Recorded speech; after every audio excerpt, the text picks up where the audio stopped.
Today we're taking a look at a beer that you might have thought was fictional. I certainly did.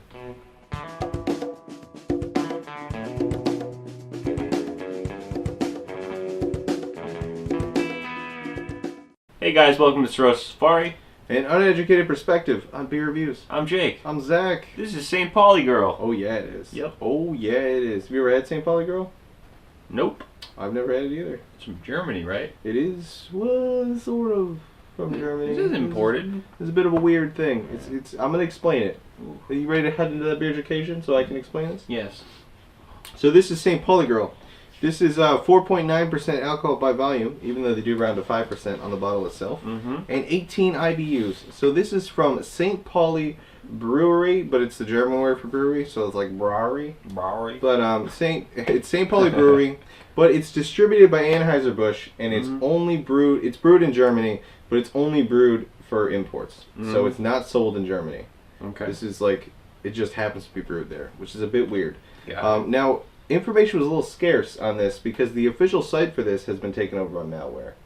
So when you go to the official site, you get like the crazy redirects and like the Google, and you want an iPad, and every time you hit back, it refreshes that thing.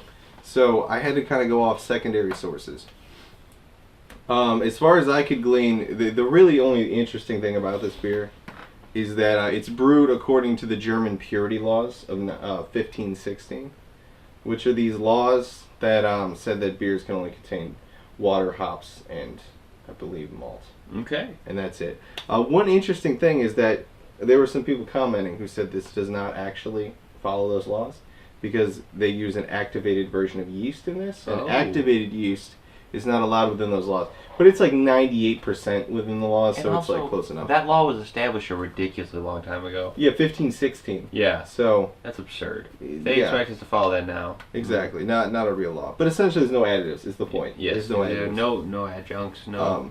Yeah, so the genre on this, it doesn't seem like anybody can agree. It's either a European pale lager or a pilsner. Or a European pilsner or a German pilsner or a German lager. It's like, you know what I mean? It's kind of up in the air. It is. It's in that general range. And then mainly the big interest for this beer is prominently featured in a few episodes of The Office. I'm sure you might have seen it. Specifically the episode of the where Michael has a dinner party with Jan, and it's super awkward because it's The Office, and there's a big neon St. Pauli Girl sign in the background. Yep. And it's just a super awkward scene, and there's a, it's a thing. But anyway, when I saw that, I thought it was fake. Yeah. I thought it was fake beer. You don't know what The Office is? Just Google The Office. You'll figure it out pretty quickly. If you don't know what The Office is, how did you see this video? That's also a good point, yeah. Yeah, how are you on the internet? Yeah. Anyway, so that's where we're looking with this beer. Really weird. I've never seen a brewery's website get taken over by malware before. That is interesting. But whatever. I honestly think that's not even the right website because I think it is an Anheuser-Busch beer that just happens to be brewed in Germany, probably just so they can say it's an import. Is my theory. Is it Anheuser-Busch, really? Anheuser-Busch, yeah. Or the Bud Light people, of course. Got it, yeah. Yeah, according to the Wikipedia page. So I trust that information. Interesting. Because that would be a weird thing to go on. Okay, well, let's take a look at this bottle. Yeah, let's take a look at the bottle. Which has got a... It's got a girl in traditional German attire. Yeah, she's... what is it? What are those people called? Aryans. The blonde hair, blue eyes, yeah. I mean, you're not wrong. No, people wearing lederhosen? Traditional German garb? Yeah, like you see it. She's like one of the waitresses at Oktoberfest. Exactly. She would say Guten Tag. Guten Tag. Guten Tag. Yes. In a very sexy way. Exactly. I do like how this top portion here of the label is made of foil. It's textured. It's foil. Textured. It's classy. Yeah. Yours is unripped. Mine is ripped a little bit, but that's okay. Yeah. It's interesting. I don't know what it is with the import lagers with their green bottles. Move that out of the way a little bit. It is a green thing. Yeah, because Moosehead it had a green hue to it as well. Yeah, I remember I read somewhere that they moved to brown bottles from green because brown blocks out more UV light. UV light can cause beer to spoil.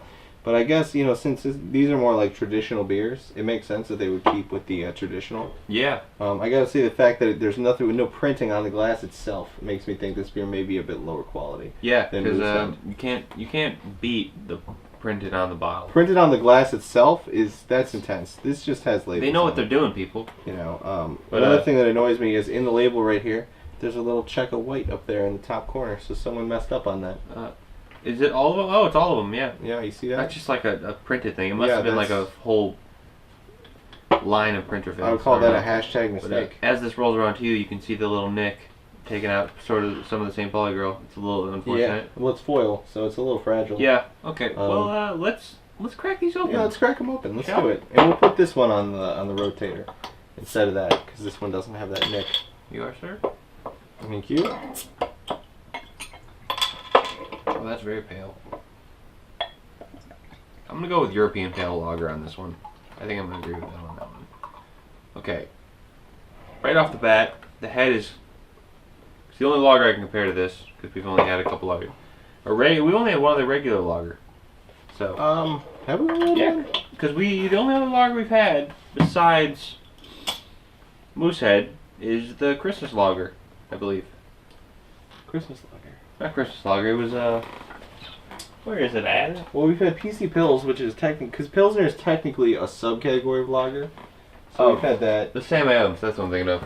Sam Adams, yeah. We've The had winter lager.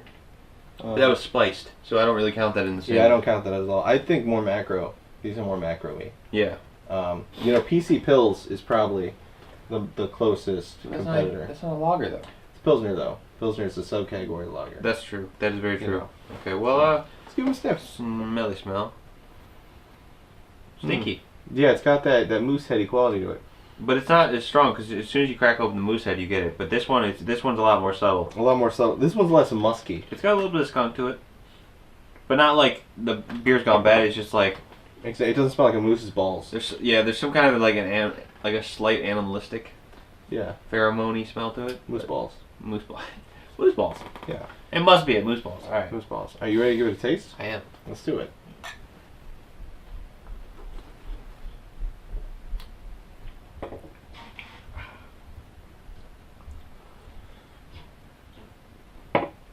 Tastes about the same level of nothing that The aftertaste is different. Aftertaste, it reminds me of like Smarties. like Smarties. It's not sweet Yeah. though. No, not sweet, but they're kind of like chalky Yeah. flavor. Not chalky texture, but like flavor. Like it's weird. Like after you absorbed all the sugars. Yeah, like a slight sweetness, maybe. Maybe yeasty is a better way to put it. It's like. I can see a little yeasty. I don't know. Again, It just has a weird play on the back of the tongue. Is It's what not- I'm saying. it's not a very it's a very two-dimensional beer. Yeah, this pilsners tend to be very flat. Not a pilsner. It's either a pale lager or a pilsner. I feel like that's the same thing, Yeah, I'm gonna put lager on the official thing. which is fine. I would- Just lager. I'm just gonna make Easier. it because it's on the bottle itself. It just says lager. yeah. I trust you, St. Pauli Girl. I feel like the official bottle is kind of like the go-to. You know. By the way, there's a giant bubble in this bottle. Feel like pointing that out. What? See, bubble in there. Is that on the other one? No. It's interesting. Oh, you mean like bubble of liquid? Wait, what the heck? You know what I'm saying? You're not kidding. Yeah, it's pretty crazy. That's weird that it's actually two bubbles. by the Especially way. for how like this isn't really particularly carbonated. Doesn't really have a head on it. You've seen enough of that. We'll just set it aside. Yeah. There's actually two in there. There are two layers, 2-layer bubble. Well, let's get into numbers. There's not a lot to talk about here. Yeah, unfortunately. So we're kind of speeding through it. Short lager videos essentially.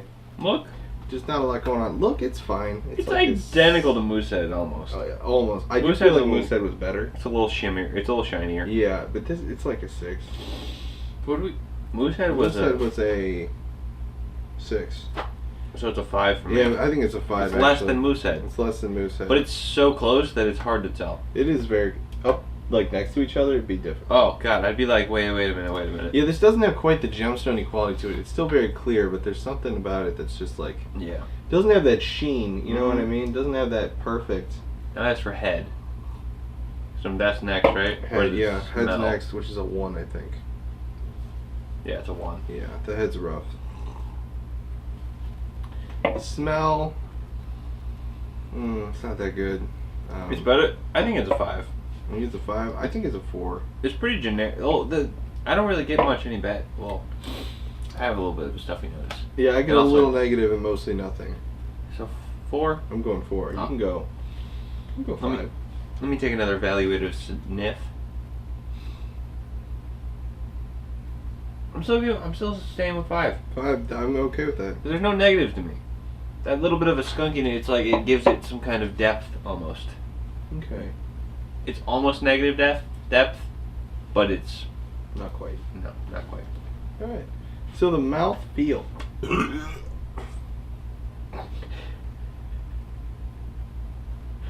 It's pretty good. It's all right.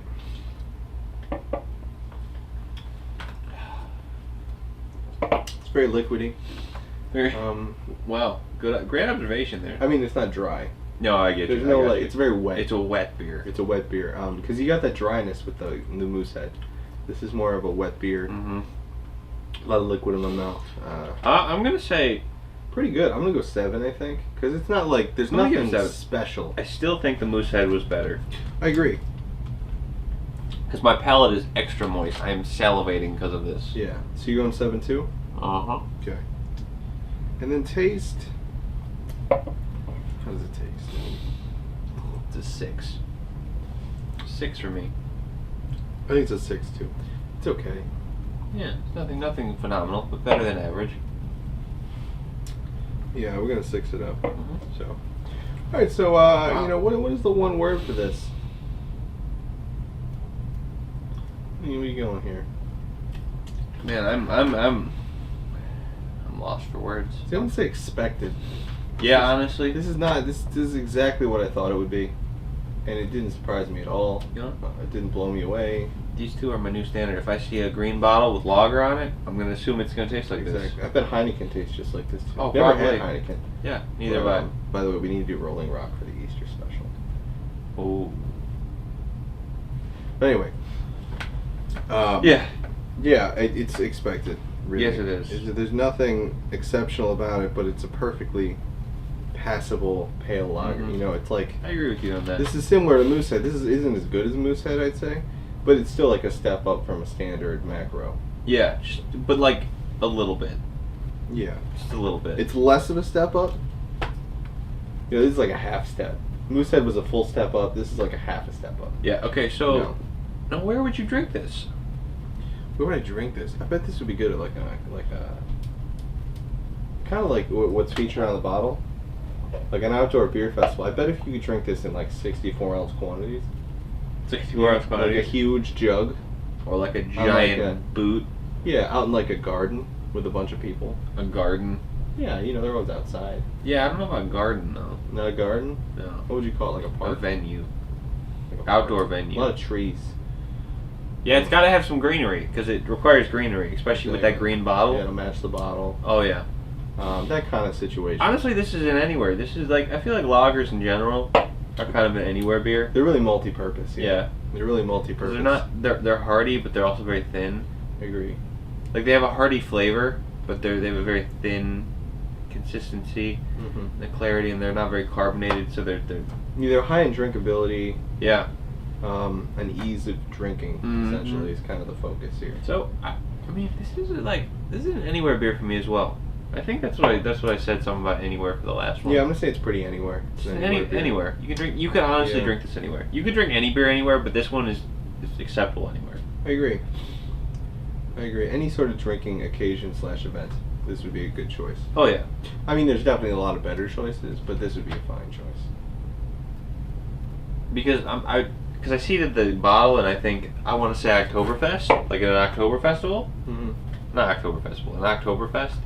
But then I'd I'm rather like, have an Oktoberfest yeah, beer. Than you have an Oktoberfest and an Oktoberfest. Yeah. Which- I don't know what the parties are called, like a beer party. Yeah. German, what are those German events are that I see on like, you know, Samantha Brown's Great Vacations on the Travel Channel and Yeah, no, I know. what you stuff mean. like that. Yeah, but Yeah, that pretty much wraps it up. wow, oh, it flew by. A lot of quick ones Yeah. recently. Full disclosure, this is the 3rd episode in a row, so I'm feeling it Oh yeah, there you go. just a little bit. well, all for you. Yes, So, it is. thanks so much for watching. Thanks for all the likes, comment, and subscriptions. We appreciate all of your interaction. Yes, they really do help us out a lot. They do. We very much appreciate it. Yeah. Well, See you next time. now. Goodbye. Here are the scores for today's beer. Here's how it stacked up against other beers we've reviewed.